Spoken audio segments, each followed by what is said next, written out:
Of prelims. Revision strategy आपकी ऐसी होनी चाहिए, what I used to do, पहले मैं सेक्शनल टेस्ट लगाती थी। For example I put pick up a section of polity का test, I revise that part, I write a test, I see how I am performing, फिर दूसरे section का उठाया, उसको सॉल्व किया। ऐसे पहले मैं सेक्शनल टेस्ट कंप्लीट करती थी सारे सब्जेक्ट्स के, and then I used to move to the full length test जो प्रीलिम्स के होते थे, और फिर फुल लेंथ टेस्ट के पहले मैंने फिर पूरा रिवाइज किया पॉलिटी को, and then I wrote my full length test. तो ऐसे आपके जितने आप टेस्ट लगाओगे उसके पहले अगर आप रिवाइज करते हो, that is one of the best way to revise before the examination. आपकी रिविजन अच्छे से हो जाती है, because when you have a test be it of any kind, वो मॉक टेस्ट है, बट आपको फिर भी लगता है कि यार पढ़ के जाऊंगी, नहीं तो फिर खराब आएंगे तो डीमोटिवेट हो जाऊंगी।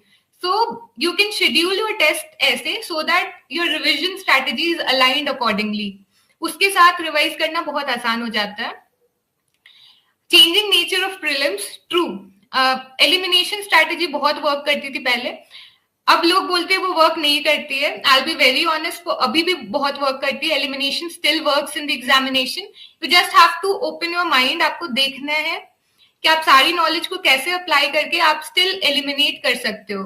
ऑप्शंस काफी चेंज हो गई है, 1 and 2 ऐसे कुछ अजीब से ऑप्शंस आते हैं आजकल, but if you solve the previous questions, आप देखोगे आप स्टिल एलिमिनेट कर सकते हो, you can still be smart in the examination. तो एडवाइस ये है कि आप पढ़ो, स्टैटिक पढ़ो, करंट अफेयर्स पढ़ो, प्रीवियस क्वेश्चन सॉल्व करो, but at the same time be very alert in the examination. उस प्रेशर में अलर्ट होना बहुत डिफिकल्ट है, बट कीप काम। पेपर को देख के ये नहीं सोचना है कि यार ये तो बहुत डिफिकल्ट आ गया है, मैं नहीं कर पाऊंगी या नहीं होगा। अगर वो डिफिकल्ट है, trust me, it's difficult for all of them, and if you remain cool, आपका चांसेस इंक्रीज हो जाता है टू क्लियर द एग्जामिनेशन। दूसरा, किसी बहुत, मुझे नहीं पता, मैं जितने लोगों को जानती हूँ, किसी को भी 35-40 क्वेश्चन से ज्यादा नहीं आ रहा होता है प्रीलिम्स में, but every year I've marked 90 to 95 questions in my prelims. I knew only 35 and I marked 95 questions and I have scored decent. मतलब मैं कट ऑफ से हमेशा ही काफी ऊपर रहती थी। तो you have to find during your test series कि आपको क्या वर्क करता है, whether you're very accurate in your answers या आप ज्यादा क्वेश्चन सॉल्व करते हैं तो मिला जुला के नेगेटिव पॉजिटिव होके आप कट ऑफ से क्लियर हो जाएंगे। You have to find for yourself. मेरे केस में ज्यादा क्वेश्चन सॉल्व करती थी तो मेरे होने के चांसेस बढ़ जाते थे, मेरे कट ऑफ क्लियर होने के चांसेस इंक्रीज हो जाते थे।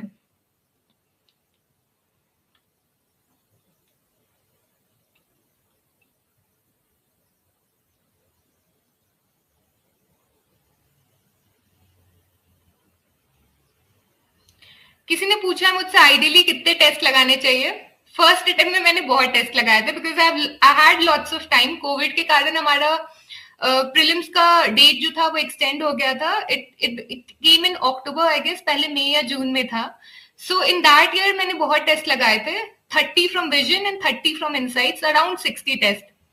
बट सेकेंड अटेम्प्ट में I took around 30 test I guess, and third and fourth attempt में टेस्ट लगाने का मेरे पास टाइम नहीं था, इंटरव्यू के जस्ट बाद प्रीलिम्स एग्जामिनेशन था, so I did not get time to do test. But हाँ, decent number may be, I don't know, कोई नंबर तो नहीं बता सकती, but 20 to 30 test would be good enough for your examination perspective. आपकी अच्छी प्रैक्टिस हो जाएगी, टाइम आप अच्छे से मैनेज कर पाओगे वहां पे।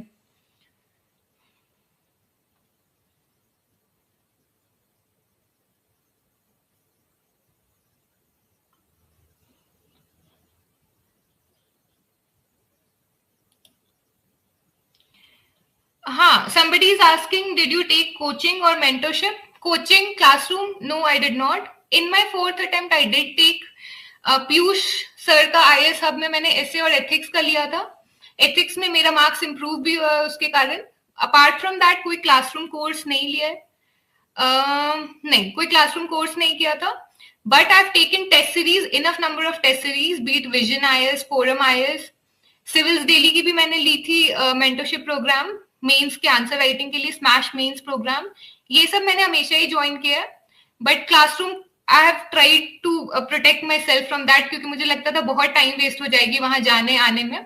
तो I try to study myself. आप पे डिपेंड करता है, आपको लगता है इफ यू हैव फाइनेंशियली उतने अच्छे हो या आपके पास उतना टाइम है, you have the time in hand, आप कॉलेज में हो, maybe you can join coaching, आपको एक स्टार्ट मिल जाएगी for the preparation. Okay,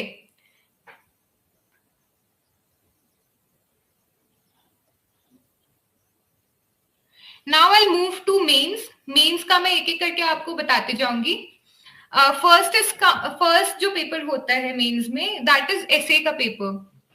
I'll tell you my essay journey that has been really uncertain, जैसे मैं इस एग्जामिनेशन को बोलती हूँ. In my first attempt, I scored 112 marks, I guess, around 112 या 115 ऐसा कुछ स्कोर था. In my second attempt, I scored 137 in essay, and I thought I wrote very good essays, तो इसलिए मुझे अच्छे मार्क्स आए हैं. But in my third attempt, I scored 102, and in this attempt, when I got selected, I got 90 marks in essay. Thankfully, I'm still there. But काफी unpredictability रही है मेरे ऐसे पेपर में. बट स्टिल मेरी ऐसे की जो सेकेंड अटेम्प्ट की पेपर्स है वो आपको ऑनलाइन अवेलेबल मिल जाएगी. जीएस स्कोर का मैंने टेस्ट लिखा था, वो अवेलेबल है online. You can download that, you can read those essays. ऐसे की प्रिपरेशन की what tip I will give you. इस बार मुझे कम मार्क्स आए, बट स्टिल आई बिलीव मैं अच्छे एसेज लिखती हूँ. Maybe something did not work out in this attempt. Have really good introduction. Like ऐसा नहीं कि quote collection में आप लग जाओ, but have really good relatable introduction.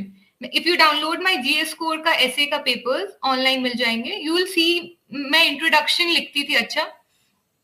Then you should try and cover different aspect.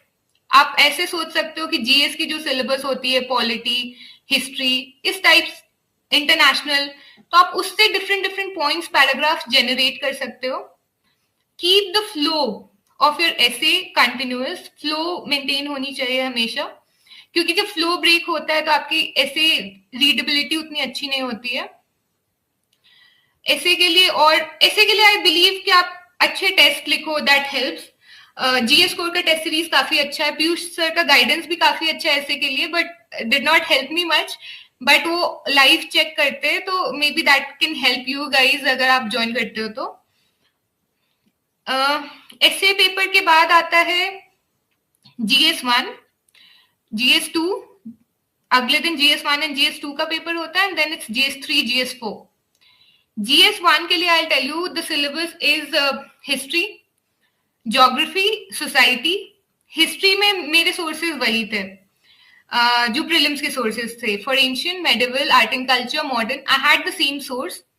What I did different this year was, मैंने short notes बनाए हैं उनके. फॉर शॉर्ट नोट्स बोले तो जैसे एंशियंट की टाइमलाइन हो गई कि पहले ये एरा आया, ये एरा आया, ये एरा आया, तो उस एरा में मैंने शॉर्ट में नोट्स बनाए हैं अपने माइक्रोसॉफ्ट वर्ड में. And that note help me revise one day before my GS paper. Similarly medieval हो गया, आर्ट एंड कल्चर हो गया, सबके मैंने शॉर्ट नोट्स बनाए थे. Condense note for my mains. Sources वही थे जो प्रीलिम्स के सोर्सेज थे. I just condense them into short notes for revision.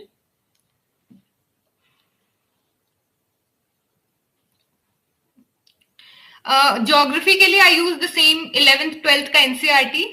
Apart from that मैंने ज्योग्राफी में क्या किया था कि जो आपकी इकोनॉमिक ज्योग्राफी होती है, जो आपके वो होते हैं, डिफरेंट काइंड्स ऑफ क्रॉप्स होते हैं, डिफरेंट लोकेशंस होती है, वो पार्ट ऑफ ज्योग्राफी को मैंने गूगल करके आई स्टडीड.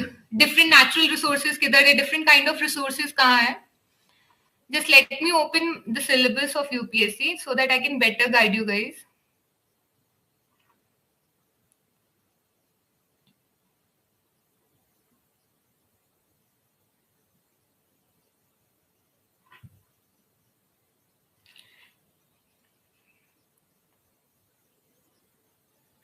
जैसे हिस्ट्री का जो सिलेबस है, GS1 का अगर आप सिलेबस देखते हैं, पहला सिलेबस है current events of national and international importance.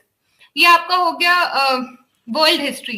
World history के लिए एनसीईआरटी की किताब आती है, I covered from that. And vision IAS की एक 100 पेज की नोट्स आती है.